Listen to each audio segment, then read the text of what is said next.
Hi, everyone, and welcome to The X, a podcast from inside Silicon Valley about how experience shapes everything, from products to businesses to entire industries. I'm Brian McLean, and I'm here with Demetrius Magical. Today, we're going to talk about FTX and how crypto winter has become a full-blown storm. Good morning, D. How are you doing? I am doing okay. I know that this is a topic that everybody is looking at. I would say I am pretty pessimistic on the crypto front at this point in time, at Yeah. least when it comes to cryptocurrencies and exchanges.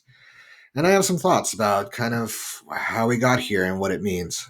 Yeah, so here's what I did. I decided to dig as deep as I possibly could and try to understand what was actually happening. I had to piece together a lot of stuff, and then also I watched a video which tried to piece together, everything that was happening with FTX. But it's much bigger, I think, than the average person probably really understands. And the reason why I say that is because the average person isn't doing a ton of research to figure out all the linkages and the pieces that come together and why things happen the way that they did. So let me kind of summarize this, and we can pause at moments and you can ask questions and things like that. So FTX is the largest crypto exchange in the world, or should I say was the largest crypto exchange in the world. And it was run by a guy named Sam Bankman-Fried. Sam Bankman-Fried on paper was worth about $24 billion. And I want to be clear about that, on paper. And this is a guy who had private dinners with the CEO of Amazon and others, took investments from places like BlackRock and other major funds that I'll talk about in a little bit. But here's a little bit of a backstory. So Sam graduated from MIT in 2014, and he went from there to a firm called Jane Street Capital. And Jane Street Capital is kind of like any other Wall Street firm where he was trading assets. And one of the things that he was working on was crypto. And he learned how to buy Bitcoin cheap in the United States and then sell it to Japan. So we talked about this actually a long time ago, D, where like how are we getting the actual price point of these individual assets, right? You'll go on one exchange and it says, oh, Bitcoin's worth $10,132 or something like that, right? And then you go somewhere else and it's $10,242, and where is that being regulated or managed, and how's that fluctuation happening? Well, anyways, he took advantage of this upwards to the point of like $25 million a day in trading these things. And he used this method in order to earn and raise money. And that is how he was able to start his firm. Now, based on things that were kind of pieced together from people who knew him and stuff like that, they said he was really big on this idea that like whatever you do with your life, it should be really big, and then you should just give it back to the world. Like you should do something good with it. Um, I don't know if that's true or not. These are just things that people had said, but it's really interesting from a mindset perspective that he was kind of on this Warren Buffett train of like, give away all your wealth and that kind of stuff. So what he did was he started a company called Alameda Research, and it was started mostly by friends from MIT and former coworkers from the fund that he worked with, and he ran it out of the Bahamas. Now, I don't mean to be a conspiracy theorist or rude in any way to anyone who lives in the Bahamas or anything like that, but usually that's a little bit of a red flag for us. And the reason is because when you go to the Bahamas and you go to other places like that, it's because you're trying to not deal with regulation issues.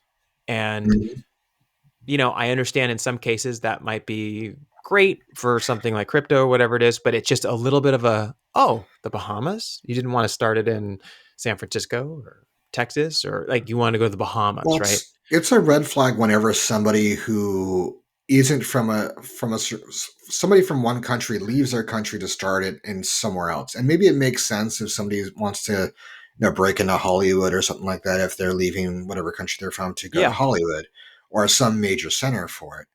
But for an American to go to the Bahamas, or for a company like this to be started in the Bahamas by people who aren't from there, who only went there to start the company, is you have to ask questions of why they're choosing to do that instead of doing it in the country of their origin. Yeah. That's that little like red flag, like that kind of Hmm. always pops up for me. And it's like, he was at MIT. I mean, he's in an area where he can have very brilliant people around him. If he wanted to hire them, he could have started it in that area, probably got a lot of support from, potentially the school and things like that, right? But no, he He went to the Bahamas, which is interesting. And it was about 10 friends. And they all lived together. And, there's other personal stuff that they talk about. Like, they all had a relationship together and a lot of interesting things like that. So a very unique group of people. Um, so when he started this firm, he took capital, he took investments over time, and it was larger firms like Sequoia and BlackRock and SoftBank and that kind of stuff. And he was trying to frame this firm up, and this was around the time when he was creating the exchange called FTX of large institutions that want to purchase crypto and invest in a crypto come to me, like not the average retail investor. There was tons of companies that do that, whether it be Coinbase and things like that, where people can buy a little bit of crypto here and there. But who's the trusted source when you're a pension fund and you want to put 3% of your money into crypto, right? So over time, as he was creating this hedge fund, because it was basically a hedge fund, Alameda Research, making those investments, he decided to start the exchange called FTX. And the exchange is one where people can log in and they can purchase crypto and sell it and that kind of stuff. So almost like the stock exchange. Um, and here's where all of this stuff started having trouble. So he's building this exchange. He created his own token for the company. So for those not familiar, when you create a coin or a token associated with your company, it's kind of like saying if you buy this token or this coin, you're investing in the company itself. So it was called Mhm. FTT. And a lot of people started investing into it because he started getting a lot of notoriety, because the firm was growing and it was doing really well. Um, and his Alameda research firm was basically guaranteeing people 15% returns with pretty much no downside, right? Which is kind of unheard of for any investment company or bank or anything like that. Well, here's where things started to get a little weird. So he used about $10 billion of customer funds that were transferred from Alameda Research into the FTX trading platform, which he created as a new company. And he didn't inform his customers. So this is not legal in a traditional fund or bank. So if you look at it, he starts this hedge fund and then he goes, "Oh, I'm going to start this exchange." He starts the exchange under a new company. And then he started taking money from one and transferring it to the other without Mhm. properly informing his customers. Yes, that is typically called embezzlement. Yes. He had no board of directors, as far as I know. So a lot of people have reported he had no board of directors, but I don't have like direct information saying there's no board. But apparently it was just these 10 people kind of living in a house, kind of making this thing work. He was making investments on his side to the Democratic Party. And then the co-CEO of the company was also making investments to the Republican Party. So there was kind of Mhm. like a lot of political influence kind of stuff happening at the same time. And he was trying to build this to be the place to go when you're looking to make massive investments into crypto. Over the course of him building this thing, he invested or started over 130 companies around the globe that were all connected to FTX. So this is where a lot of these big problems are starting to unfold right now. Weeks after this big collapse, and it included WonderFi, which was the crypto investment firm that Kevin O'Leary from Shark Tank created. And he's the one who's been pushing regulation super, super hard because he wants to have this to be like a formal part of the what do they call it, the 12th segment of the S&P 500 or something like that. So he's Mhm. been pushing it heavily and stuff. So he was invested in from Sam and his FTX company. So at this same time, the biggest competitor in the world was Binance. And the CEO of Binance was watching FTX very closely because Binance had made a small investment into FTX when it first started. Yeah, So they basically made an investment into FTX very early on. So yeah. there's a lot of stuff going on here, and everyone's still putting all these pieces together. So some of this stuff I might not have exactly perfect, but I'm trying to like spell out a story here. So by the second half of 2022, Risk assets, things like crypto, started to slip because we started having rising inflation, right? And so smaller firms started having trouble. And so FTX bailed out those smaller firms by buying their crypto at a steep discount. Okay. So he started to look like this superhero that was coming in saying, like, okay, you're struggling. Here, let me buy your firm. So he's basically growing his firm by buying all this crypto at discount. Okay. But what nobody knew was that Alameda Research, the hedge fund wing, was making bad trades and losing a lot of money. So when things got worse with the economy, to bail out Alameda, he sent funds from FTX secretly, meaning like other employees didn't even know this was happening, about $4 billion worth, which was in FTT, their coin, or their own token, I should say. And this is where the house of cards began to shake.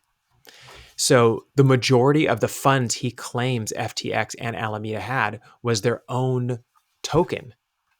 And he used that as collateral to fund projects. Mhm. Super shady. How do you feel about that, D?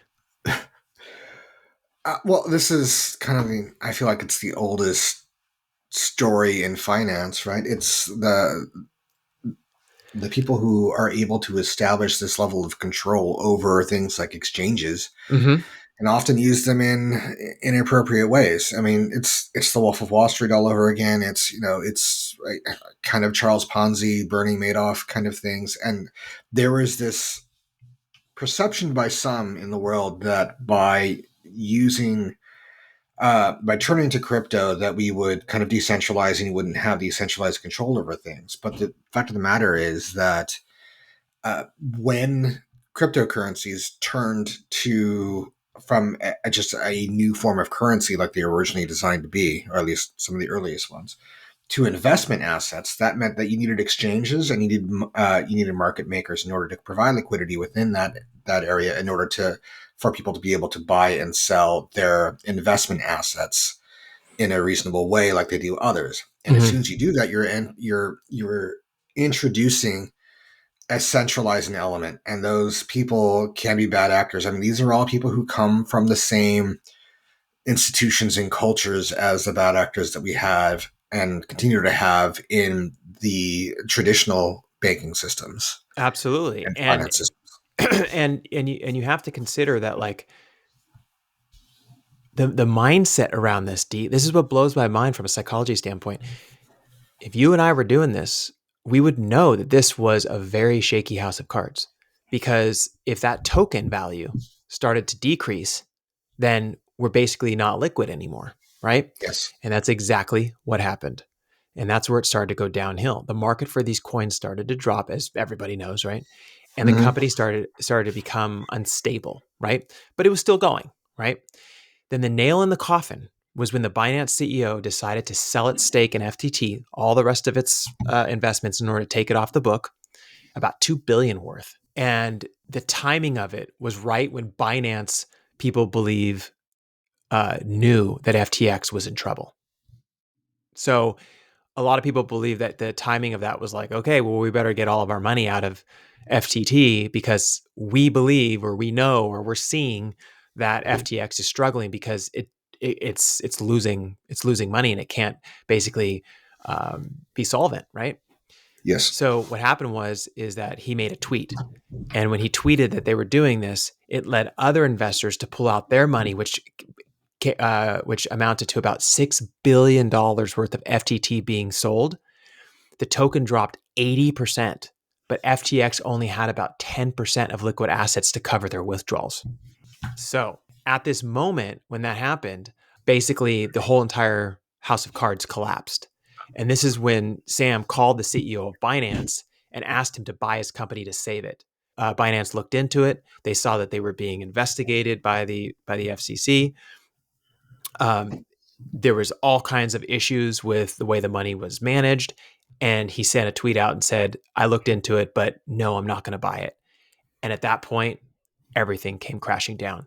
Now, to put this into perspective, this story, and I know there's probably missing pieces of the story and everything. I did my best to kind of pull it together and kind of tell a little bit about what was going on here. The liabilities could be close to $50 billion. And that includes teacher pension funds, that includes Hmm. investment firms, everything. For comparison, D, Enron was 23 billion. Yes.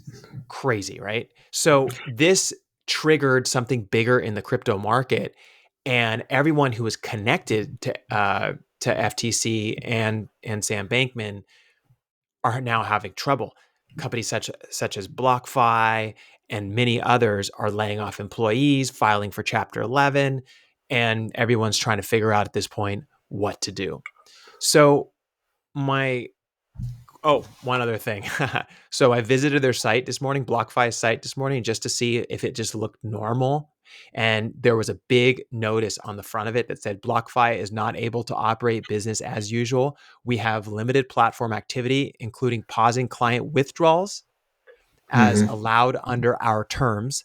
Hello, like you can't do Yeah. that with a normal bank. We request that clients not deposit to BlockFi wallet or interest accounts at this time. Click to see more. Can you imagine if you woke up in the morning, D, and that's what you saw from your bank? It is stunning to me that we just keep repeating the mistakes of the past. This is just 1929, 1930s bank runs just occurring on crypto exchanges instead of on traditional banks. Exactly. Exactly. And I still don't understand what we're trying to do with crypto in the larger scale, right? So like I Yeah. understand this whole argument of like, oh, I want to be able to transfer money quickly to someone else. Yeah, all of us do. ACH is super slow and it's very weird that someone will say I transferred you money and it takes like 5 days to show up in your account. I get that and we want to solve that. And great, the technology can solve that problem. But the Well, I want to clarify something real quick. I feel ACH transfers are not slow because the technology can't support it. ACH transfers are slow because banks and other institutions that are involved make them slow. So it's not that the machines can't handle the ACH transfers uh-huh. um, fast enough. It's because banks are batching them together and sending them off one at a time in batches. At it used to be once a week, and I think now they've increased it to like once a day or once every other day or 2 or 3 days. Mhm. And they didn't have to; they just chose to do that. And part of that was, to save costs to make it easier for themselves. But part of it was also, at least I don't have any inside knowledge on this, but it seems pretty clear to motivate people to pay for wire transfers. Yeah. So I think ACH transfers, from everything I've read and everything I know about just IT and the ability of machines to send information back and forth, ACH transfers are slow because of a business decision. Interesting. So like, yeah, well, I had heard, and maybe I'm wrong on this, and we could totally research it. But I also heard that the technology behind ACH was very old. Like it's not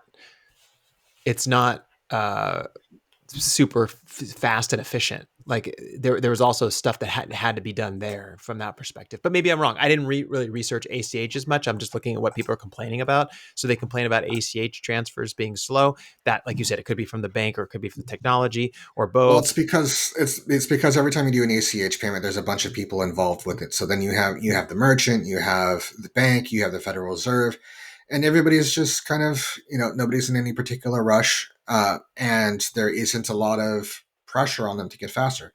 So one of the examples of this is because the speed at which ACH transfers used to happen has increased as other technologies have come in and provided other options. Yeah. That includes things like Venmo, that includes things like Bitcoin and crypto.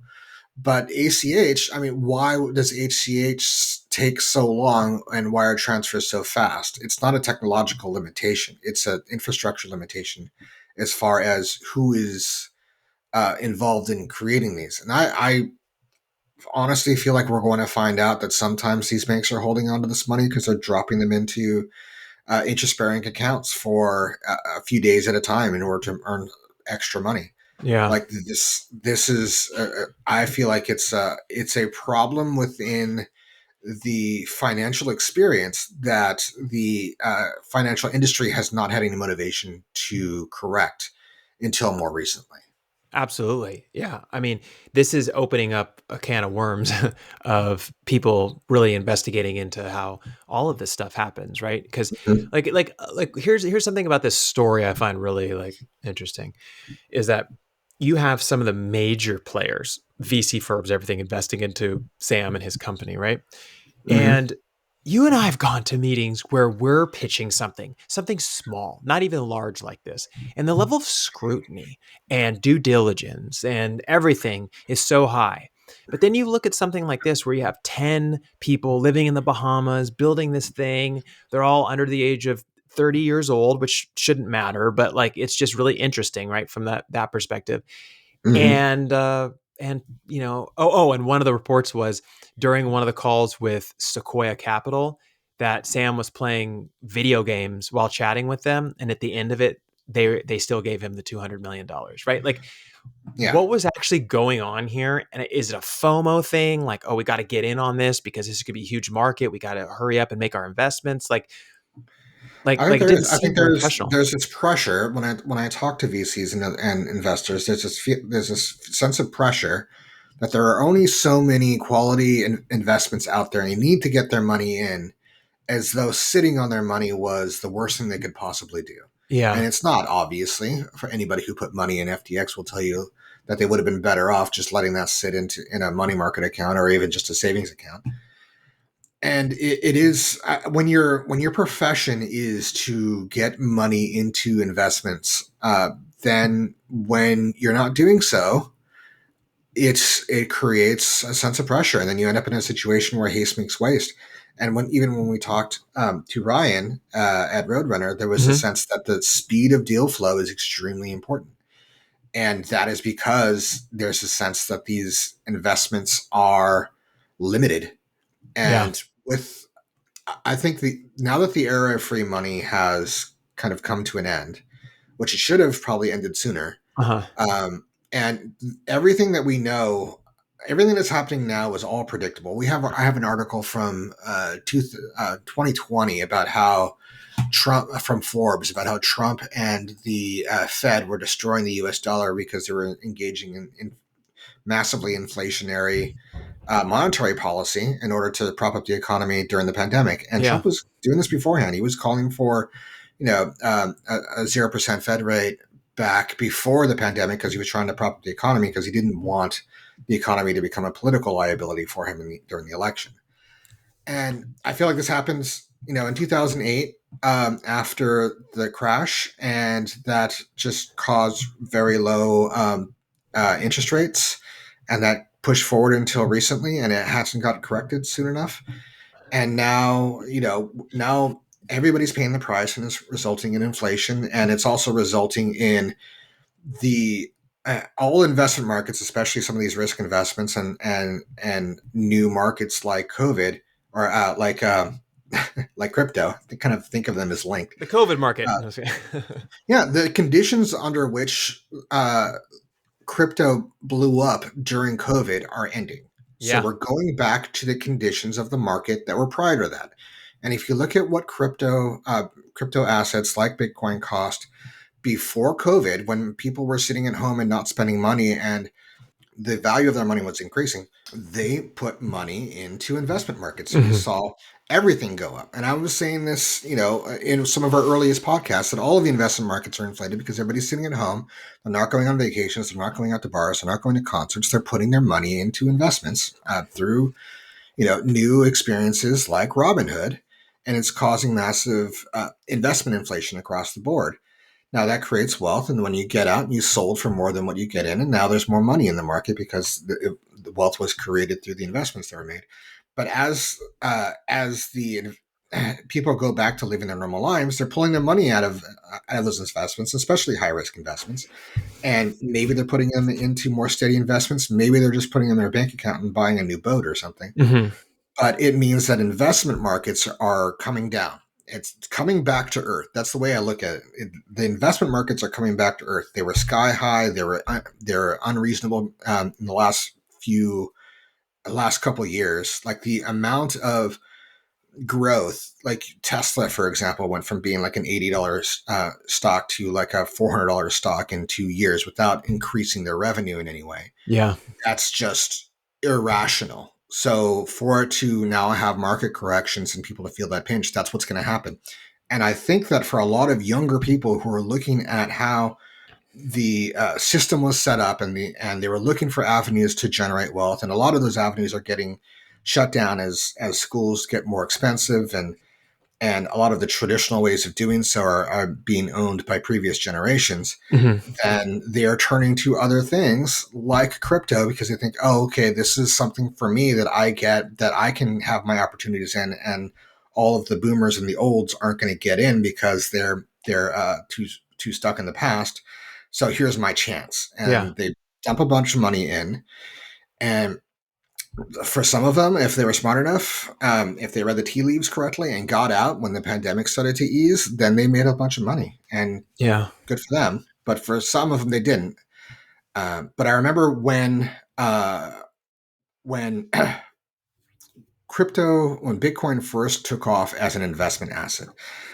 This is before we even had the podcast, and I turned to you and I said, I feel like this is the worst thing that could have happened for Bitcoin Yeah. because now it will never be a true currency. It's going to be an investment asset, and all of the people that are now involved in making an investment asset and are invested in its scarcity and invested in its increase in value are going to hurt its ability to function as a currency. And once people realize that without it functioning as a currency, then it doesn't really have any inherent value, then it's just a house of cards over time. Yeah. There's no use cases that can evolve. I want to go back to what you said when you said that, younger people were like, okay, let's start investing into crypto. Now that this has happened, do you believe from your research working with, younger people in this market, in this space, that they're going to be a little more skeptical and want to get out of this? Or do you feel like this is like that pain point that every major technology goes through? And once they have like really firm regulation and that kind of stuff, that eventually this will just become a more stabilized investment opportunity. I mean, and if you're in a purely practical world, it wouldn't. It would. These forms of cryptos would just kind of go extinct. It would be like Netscape, right? This is the Netscape of this How technology. dare you? I love Netscape. But do you still use it? No. So it is. And maybe it's not even that. Maybe it's the Altanet or something like that, right? Yeah. It is kind of proto crypto at this point. I still believe because there's no use cases that have evolved from it. I feel like even for NFTs, there are some use cases. They're limited use cases, and some of them have very limited value, but they at least have use cases. For this, other than just buying it and hoping that you can selling it for later and having a greater fool kind of approach to things, Yeah. I don't see it. So what I imagine would happen in the most practical world was that these dinosaurs will go extinct, a new generation will form, and my gut tells me that it should probably be just fiat existing on a blockchain, and an evolution of blockchain so that it is not running up massive electricity bills or um, creating. So the problem with proof of work was to a large extent the electrical bills, the use of electricity, and the ecological impact. One of the problems with proof of stake is that it sets you up for people to corner the market on control of a chain, right? So you Yeah. just need to get enough tokens or enough governance over the chain, enough validators, stake enough validators that you can now make monetary policy because you own 50% of the voters on the validation chain. So those are all issues, and the fact that unlike the Federal Reserve, where you know that this is Jerome Powell and you are aware of his history and all these kinds of things, you have people uh, like Mr. Bankman-Fried, who kind of came out of the same institutions that produced everybody else who's on this. Uh, and he's kind of this fly by night. I'm going to go to the Bahamas. I'm going to actually, they incorporated in Antigua and Barbuda, but then ran their headquarters out of the Bahamas, which Yep. raises even more questions. There's a lot of these people that you don't know who they are, and you don't know what they're doing. You don't know what their motivations are. You don't know if they're doing shady things. Most of the time, you can kind of assume they're doing some shady things. It's just a question of whether or not it's going to fall back on. It's going to impact the rest of society. The thing about crypto and everybody talking about decentralization is that there is no technology that is going to change human nature.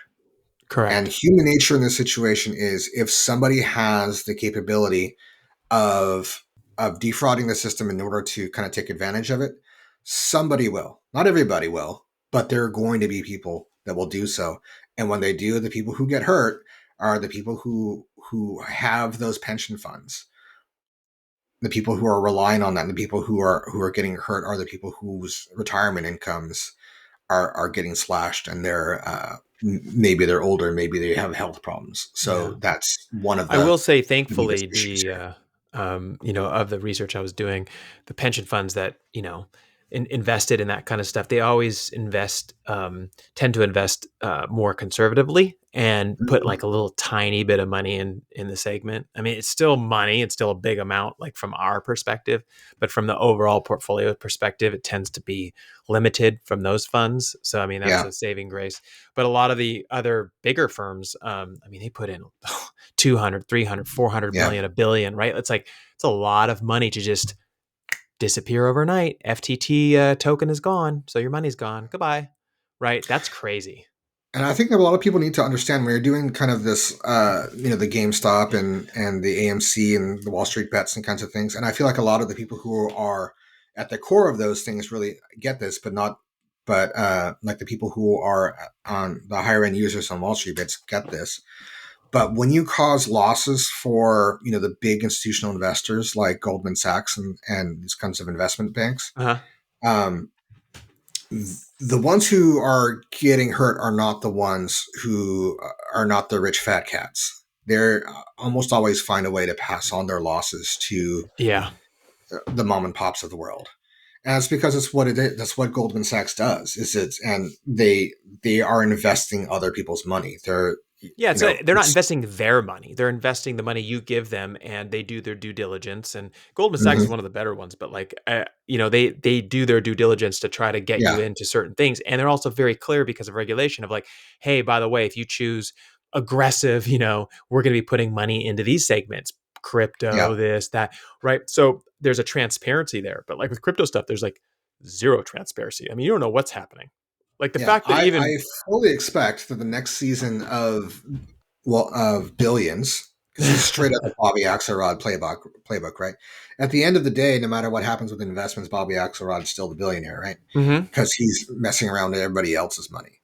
Yep. And I think that's kind of what's going on now with all of these exchanges and to be clear, a lot of this is because the exchanges are not decentralized, because the exchanges are to a certain extent inherently centralized, and when people have their own coin, that creates a situation where they have probably enough ownership of that coin that they can manipulate the market in certain ways.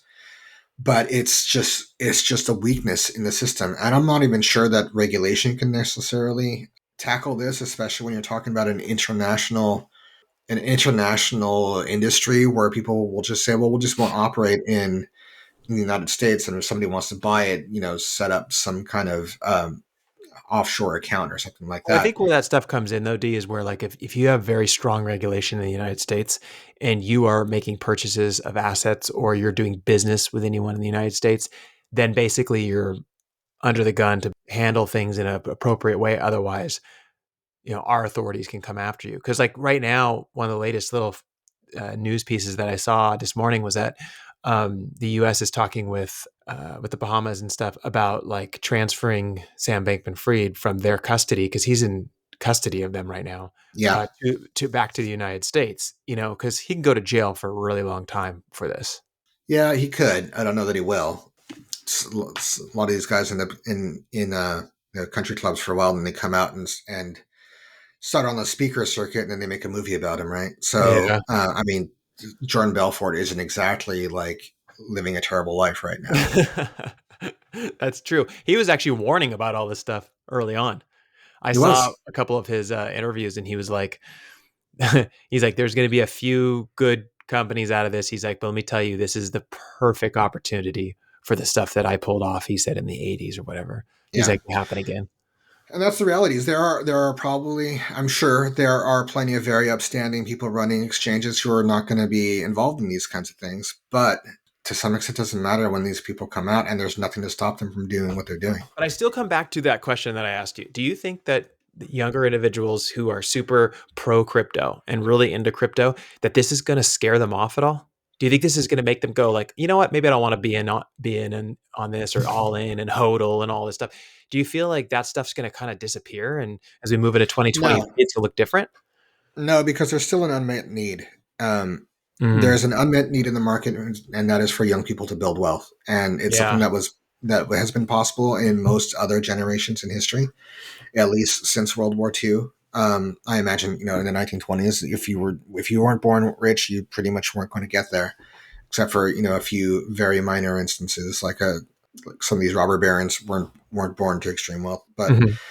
one of the best things about the post World War II era was that we invested in structures within society that allowed more of a meritocracy. I'm not going to say it's a perfect meritocracy because obviously it wasn't, but it allowed more of a meritocracy where people like you and I can come from blue collar families and have the kind of careers that we've had. Mhm. And you look at how much we paid for college, for example, and what someone today has to pay for college just Oh to kind yeah. of get their foot in the door.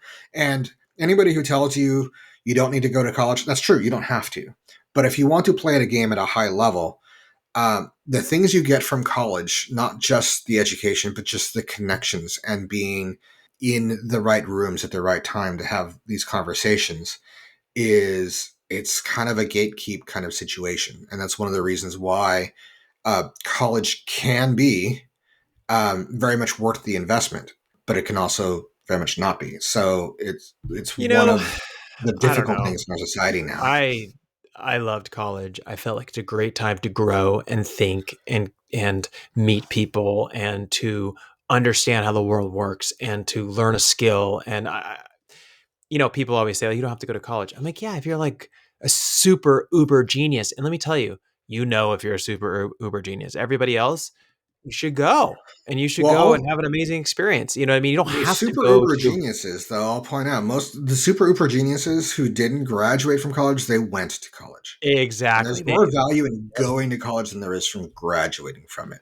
Yeah, I mean, I haven't met honestly, like, and maybe I'm just running in a smaller circle, but I haven't met a recruiter that said like, "Oh yeah, we don't look for people who went to college." Right? It's not like that. What they're saying is No. they're trying not to discriminate if you choose not to go to college, but for the most part, almost everyone I know that's very successful, they went to college, right? And that Yeah. includes younger people.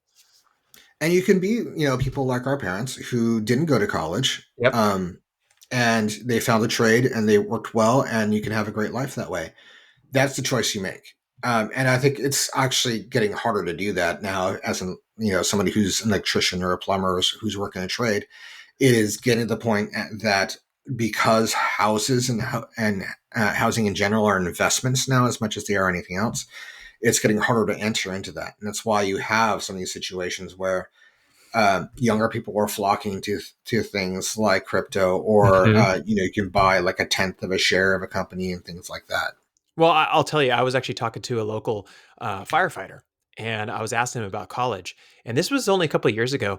And I said, "Oh yeah, I remember like when I was in high school, they would say like, oh, you can get out of high school and go right to the academy or try to get in, become a firefighter and stuff." And he's like, "Oh man," he's like, "almost all the firefighters that I work with now have a fire science degree."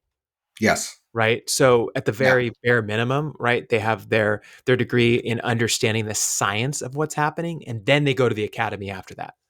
Yeah.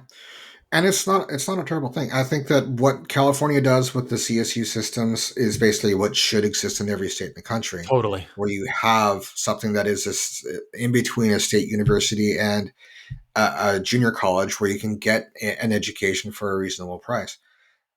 But one of the reasons why we got here is because of an unmet need in the market, and Uh-huh. that unmet need is for young people who are not wealthy to build at least enough wealth to lead a decent life.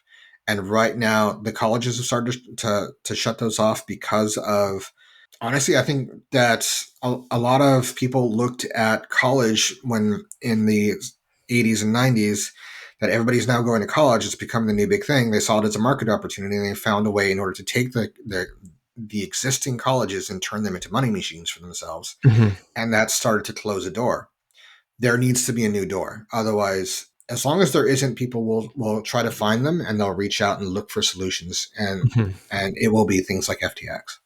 Yeah, absolutely. And I really hope that this is a big lesson for everybody to really do their due diligence, and think about how you invest your money and stuff like that. Because like it bums me out to hear that a lot of pension funds and that have a lot of regular individuals that go to work every day and that kind of stuff, that the pension is hurting, right? Because it just Yeah. makes it harder on everybody. And I hate hearing that because those people gave their whole life to work, and they're just looking to get their payout, you know what I mean, as they continue to age and no longer work, because they deserve it. It's their money, right? And so Hmm. this is all, in my opinion, criminal activity. And so we will see how it unfolds. But it's definitely one of those experiences that kind of rocked this world. And I think it's just the tip of the iceberg, to be honest with you, D. Everything that I'm reading, they're saying there's a ton of firms that are now looking at themselves as not being solvent, not having Yes. enough money to handle the withdrawals. And so over the Well, course of the next yeah. few months, we might hear a lot. You saw that Tether depegged briefly during Yeah. this whole FTX thing, and people have been sounding the alarm for Tether. Tether is a very important stable coin. If you don't know about it, that is critical for creating liquidity within a lot of these crypto exchanges. So people use as they're exchanging some of these crypto assets, if they're going from Bitcoin to Ethereum or something like that, for example, it goes through Tether a lot of times. And I don't know. People have been sounding the alarm that there's not enough assets behind Tether in order to back it. Hmm. And then it momentarily depegged when all of the FTX stuff was going on. And that should be an alarm bell for people. Yeah, when the FTX thing happened, I looked at Bitcoin, Ethereum, Solano, and a couple others, and they all tanked at the same time. And they said the Yeah. total like disappearing wealth, so to speak, was around 150 billion. Yeah. Like that's crazy, right? And in the grand scheme of things, yeah, maybe it's small because we have trillions of dollars, in other currencies, but it's pretty big when you consider what 5 to 8 years ago this didn't even exist, and here we are. So Well, I, I I guess they're doing their part to fight inflation, right? yeah, that's that's true. But I think this is a good story. I did my best to piece it together. I'm sure there's parts that are missing. I'm being clear with everyone who's listening. Go do your homework if you really want to learn more about it. I mean, everyone is writing about it, from the Wall Street Journal to CoinDesk to everybody is trying to put the puzzle piece together here. As Dee mentioned, I'm sure there'll be a movie on it, and someone will spell Yeah. out everything that happened, because this was big. This was bigger than Enron, from a money perspective. Yeah, I feel like there's that saying, you can fleece a sheep many times, you can only skin him once. Yep. We're getting to the point where we're going to start. We've been seeing some fleecing, and we could see some skinning coming. Yeah, yeah, absolutely. And I think a lot of regulations coming in 2023. That's my guess. And if that happens, then I think companies that are more one to one, like Coinbase, where it's like for every Mhm. dollar worth of crypto you hold, they have a dollar to back it up. I think you're going to see a lot more of that happening, and then maybe a stabilization of things. Companies like Coinbase and others will become more standard. But I don't even know what that looks like, because from a experience perspective, like I don't see a lot of value in a lot of these random coins. So Yeah. who knows, D? Right? Who knows? Well, that's part of the problem. There's so much fragmentation within the crypto market that it's just, from a usability standpoint, completely unusable. Other Yeah, than just trying to invest because you're getting some deep knowledge and you're spending all of your time, reading forums and looking at YouTube videos about where the market is going. absolutely. Well, thanks everyone for listening today. We really appreciate it. We'll be posting links to many of the sources we reference on Twitter, so you can find us and follow us on Twitter at the X Podcast One. That's the X Podcast number one. If you like this podcast and found it interesting or informative, it helps us a great deal if you subscribe and leave a review on whatever platform you use. Thanks everyone, and we will see you all next week.